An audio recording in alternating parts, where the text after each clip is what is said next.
Hi ಸ್ನೇಹಿತರೆ, ನಾವು ಒಂದೊಳ್ಳೆ ಕಾಯಿ ಹೋಳಿಗೆಯನ್ನು ಮಾಡುವಂಥ ವಿಧಾನವನ್ನು ನೋಡೋಣ ಬನ್ನಿ. ಈ ಕಾಯಿ ಹೋಳಿಗೆ ಯಾರಿಗಿಷ್ಟ ಆಗಲ್ಲ? ಯಾವಾಗಲೂ ಬೇಳೆ ಹೋಳಿಗೆಯನ್ನು ತಿಂದು ತಿಂದು ಬೇಜಾರಾಗಿರೋಂಥವ್ರಿಗೆ ಈ ಕಾಯಿ ಹೋಳಿಗೆ ತುಂಬ ಚೆನ್ನಾಗಿರುತ್ತೆ. ಯಾವಾಗ ಬೇಕಾದರೂ ದಿಢೀರಂತ ಮಾಡ್ಬೋದು, ತುಂಬ ಸುಲಭವಾಗೂ ಸಹ ಮಾಡ್ಬೋದು. ಸ್ನೇಹಿತರೆ, ನಾನು ಒಂದು 2-3 ತೆಂಗಿನಕಾಯನ್ನು ಈ ರೀತಿ ಕಟ್ ಮಾಡಿ ಇಟ್ಕೊಂಡಿದ್ದೆ. ಒಡೆದು ನೀಟಾಗಿರುವಂಥದ್ದನ್ನು ಕ್ಲೀನ್ ಮಾಡಿ ನೆಕ್ಸ್ಟು ಗ್ರೈಂಡ್ರಿಗೆ ಹಾಕಿ, ಈ ಗ್ರೈಂಡ್ರಿಗಾದರೂ ಹಾಕ್ಕೋಬೋದು, ಮಿಕ್ಸಿಗಾದರೂ ಹಾಕ್ಕೋಬೋದು. ನಾನು ಮಿಕ್ಸಿಗೆ ಹಾಕಿ ಇಟ್ಕೊಂಡು ನೆಕ್ಸ್ಟು ನಾನು 1-2 ದಿನ ಬಿಸಿಲಿಗೆ ಹಾಕಿ ಒಣಗಿಸಿ ಇಟ್ಕೊಂಡಿದ್ದೀನಿ. ನೀವು ಡೈರೆಕ್ಟಾಗಿ ತುರಿದ್ಬಿಟ್ಟು ಡೈರೆಕ್ಟಾಗಿ ಮಾಡ್ಬೋದು, ಬಿಸಿಲಿಗೆ ಹಾಕಲೇಬೇಕು ಅಂತ ಏನೂ ಇಲ್ಲ. ಉಂಡೆ ಬೆಲ್ಲನ ತೊಗೊಂಡು ಈ ರೀತಿಯಲ್ಲಿ ನಾನು ಪುಡಿ ಮಾಡಿ ಇಟ್ಕೊಂಡಿದ್ದೀನಿ. ಉಂಡೆ ಬೆಲ್ಲನೇ ಈ ಒಂದು ಇದಕ್ಕೆ ಚೆನ್ನಾಗಿರುತ್ತೆ, ಈ ಒಂದು ಕಾಯಿ ಹೋಳಿಗೆಗೆ ಚೆನ್ನಾಗಿರುತ್ತೆ ನೋಡಿ. ಏಲಕ್ಕಿ ಒಂದು 3-4 ಏಲಕ್ಕಿಯನ್ನು ಪುಡಿ ಮಾಡಿ ಇಟ್ಕೊಂಡಿದ್ದೀನಿ. ಈ ರೀತಿಯಲ್ಲಿರುವಂಥ ಬೆಲ್ಲ ಮತ್ತು ಕೊಬ್ಬರಿಯನ್ನು ಹಾಕಿ ಯಾವ ರೀತಿ ಮಾಡ್ಬೋದು ಅಂತಂದರೆ, ಮೊದಲು ನಾವು ಹಿಟ್ಟನ್ನು ರೆಡಿ ಮಾಡ್ಕೊಳ್ಳೋಣ. ಅದಕ್ಕೆ ಒಂದು ಅರ್ಧ kg ಮೈದಾನ ತೊಗೊಂಡಿದ್ದೀನಿ ನಾನು. ಅದಕ್ಕೆ ಒಂದು ಪಿಂಚಷ್ಟು ಅರಿಶಿನವನ್ನು ಹಾಕಿ ಒಂದು ಸ್ವಲ್ಪ ಉಪ್ಪನ್ನು ಹಾಕಬೇಕು. ಉಪ್ಪು ಹಾಕಿಲ್ಲ ಅಂದರೆ ಏನೋ ಒಂದು ಸ್ವೀಟ್ ಹಿಡ್ದಿಲ್ವೇನೋ ಅನ್ನೋ ಥರ ಫೀಲ್ ಆಗುತ್ತೆ. ಅದಕ್ಕೆ ಒಂದು ಚೂರು ಹಾಕ್ಕೊಳ್ಳಿ, ಜಾಸ್ತಿ ಬೇಡ. ನೀವು ಒಂದು ಅದಕ್ಕೆ ಚಪಾತಿ ಹಿಟ್ಟು ಅದಕ್ಕೆ ಕಲಿಸ್ಬಾರ್ದು, ಇನ್ನೂ ಸ್ವಲ್ಪ ಮೆತ್ತಗಾಗಬೇಕು. ಆ ರೀತಿ ಮೊದಲು ನೀರನ್ನು ಹಾಕಿ ಚೆನ್ನಾಗಿ ಈ ರೀತಿ ಕಲಸಿ ಇಟ್ಕೊಳ್ಳಿ. ನೆಕ್ಸ್ಟ್ ಒಂದು 2-3 ಟೇಬಲ್ ಸ್ಪೂನಷ್ಟು ಎಣ್ಣೆಯನ್ನು ಹಾಕ್ಕೊಂಡು ಚೆನ್ನಾಗಿ ನಾದಿ ಇಟ್ಕೋಬೇಕಾಗುತ್ತೆ.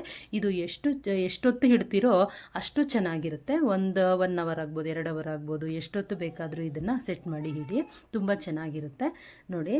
ನಾನು ಈಗಾಗಲೇ ಬೆಲ್ಲವನ್ನು ರೆಡಿ ಮಾಡಿ ಇಟ್ಕೊಂಡಿದ್ದೀನಿ. ಒಂದು ಬೌಲನ್ನು ಇಟ್ಟು ಒಂದು ಪಾತ್ರೆಯನ್ನು ಇಟ್ಟು ಅದಕ್ಕೆ ಒಂದು 2 ಬೌಲಷ್ಟು ನಾನು ಬೆಲ್ಲವನ್ನು ಹಾಕ್ಕೊಳ್ತಾ ಇದ್ದೀನಿ. ಫಸ್ಟು ಆ ಬೆಲ್ಲವನ್ನು ಹಾಕಿ ಸ್ವಲ್ಪ ನೀರನ್ನು, ಒಂದು ಚಿಕ್ಕ ಗ್ಲಾಸಲ್ಲಿ ಒಂದು ಅರ್ಧ ಗ್ಲಾಸಷ್ಟು ನೀರನ್ನು ಹಾಕಿ ಪಾಕವನ್ನು ತೆಗಿಬೇಕಾಗುತ್ತೆ. ತುಂಬ ಹೊತ್ತು ಏನು ಪಾಕ ಜಾಸ್ತಿ ಹೊತ್ತು ಕಾಯಿಸಬೇಕು, ಗಟ್ಟಿಯಾಗಬೇಕು, ಮೆತ್ತವಾಗಬೇಕು ಅಂತ ಏನೂ ಇಲ್ಲ. ಈ ರೀತಿ ಬಬಲ್ಸ್ ಬರ್ತಾ ಇರುತ್ತೆ, ಚೆನ್ನಾಗಿ ಕಾಯ್ತಾ ಇದೆ ನೋಡಿ. ಕಾಯ್ತಾ ಇರೋದು ಗೊತ್ತಾಗ್ತಾ ಇದೆ ನಿಮಗೆ.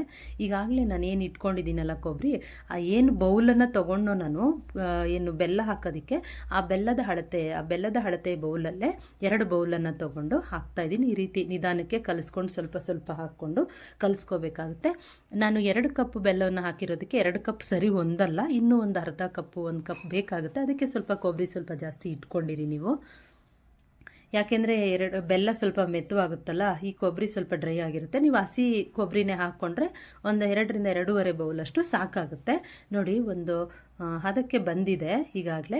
ಇನ್ನೊಂದು ಸ್ವಲ್ಪ ಇನ್ನೂ ಜಾಸ್ತಿ ಮೆತ್ತು ಅನ್ನಿಸ್ತಾ ಇದೆ ಅಂತ ಅನಿಸಿದ್ರೆ ನಿಮ್ಗೆ ಬೆರಳು ಹಾಕಿ ನೋಡಿದ್ರೆ ಗೊತ್ತಾಗುತ್ತೆ ಅದು ಎಷ್ಟು ಇದಾಗಿದೆ ಅಂತ ಹೇಳಿ ನೋಡಿ. ಫೈನಲಾಗಿ ಏನು ಏಲಕ್ಕಿಯನ್ನು ಇಟ್ಕೊಂಡಿದ್ವಲ್ವ ಕುಟ್ಟಿ, ಆ ಒಂದು ಏಲಕ್ಕಿ ಪುಡಿಯನ್ನು ನಾನು ಹಾಕಿದ್ದೀನಿ.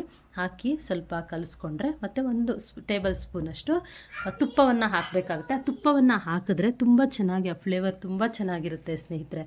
ಮತ್ತು ನೋಡಿ, ನಾನು ನಾದಿ ಇಟ್ಕೊಂಡಿರುವಂತಹ ಒಂದು ಹಿಟ್ಟನ್ನು ಒಂದು ದೊಡ್ಡ ನಿಂಬೆಹಣ್ಣು ಗಾತ್ರದಲ್ಲಿ ತಗೊಂಡ್ರೆ ಸಾಕಾಗುತ್ತೆ.